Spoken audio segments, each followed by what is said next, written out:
Let's go to Washington now, where we can bring in Ali Nazary. He's the head of foreign relations for the National Resistance Front. Mr. Nazary, good to have you with us on TRT World. Is the resistance over? Definitely not. I have to correct something. Unfortunately, I do not know why these news are published without verification. We have not lost our commanders. Mr. Fahim Dashti was our spokesperson. There has been no loss in our commanders. I do not know why this outlet is reporting this. We are present all over Panjshir at the moment, from the southernmost tip of Panjshir, northernmost tip of Panjshir. The resistance is continuing. This is just a tactic. We ourselves allowed the Taliban to enter the valley. This is a tactic. It's not a loss. The Soviets entered Panjshir 9 times, and they were defeated 9 times. Entering Panjshir does not mean that resistance is going to end. This resistance is going to continue until justice, equality, freedom is established in Afghanistan. Mr. Nazary, the leader of the resistance, Ahmed Shah, has been on Facebook asking for a negotiated ceasefire. Look, we've been asking for peace. We've been asking for negotiations for more than 20 years. This isn't something new. This didn't happen last night. We extended the olive branch more than 2 weeks ago. We're willing to open a dialogue. We're willing to talk. We're willing to negotiate. This does not mean defeat. We're not trying to surrender. We will never surrender. This is only to end the conflict in Afghanistan, which is not in the interest of anyone.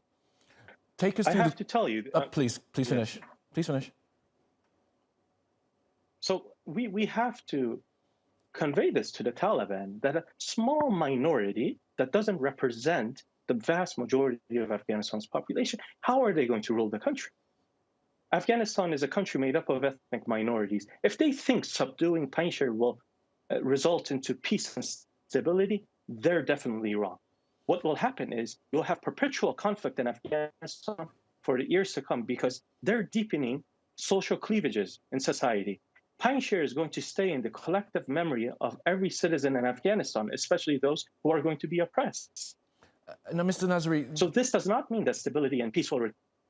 Yes. Absolutely. And this negotiated ceasefire that's being requested, is that to have members of the National Resistance Front in some kind of inclusive Taliban government? Because the Taliban have made it quite clear they will accept nothing less than surrender. No, this is not for positions. This is not to receive any government posts, any ministries or embassies, or so forth. This is to a political settlement acceptable to every citizen of the country, a just Afghanistan, a free Afghanistan, an independent Afghanistan. We are not going to accept something less than this. So the negotiations are based on these principles and values, or else we continue a resistance. Let's just be clear then, Mr. Nazary. You're saying that despite the reporting that 5 out of 7 districts have fallen, this is a tactic by the National Resistance Front to suck the Taliban into the valley. The Panjshir Valley is a large province. The Taliban are trapped inside Panjshir at the moment. They've suffered heavy casualties at the moment. They have lost their commanders. I don't know why TRT isn't reporting this. They've lost their prominent commanders in the past few days in Panjshir and elsewhere. So right now, it's the Taliban that casualties. Right now, we're in an advantage. We have the strategic positions in Panjshir. The Soviets entered Panjshir more than 9 times, but were they victorious? No, they weren't. And at the end of the day, the Taliban are not going to be victorious in this battle. And with respect, we have reported that the Taliban have lost many fighters in this battle for Panjshir. Now, the problem, of course, that the National Resistance Front has is that that valley, while it may be a natural fortress, does not have any supply lines. So how are the troops there going to be resupplied if this fight continues on? Well, this isn't our first time experiencing this. We fought 10 years against the mighty Red Army.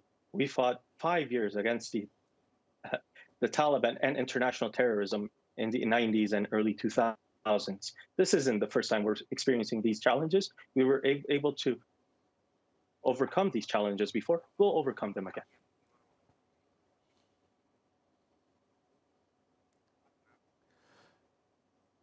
Mr. Nazary, if you can still hear me, which I hope you can, Yes.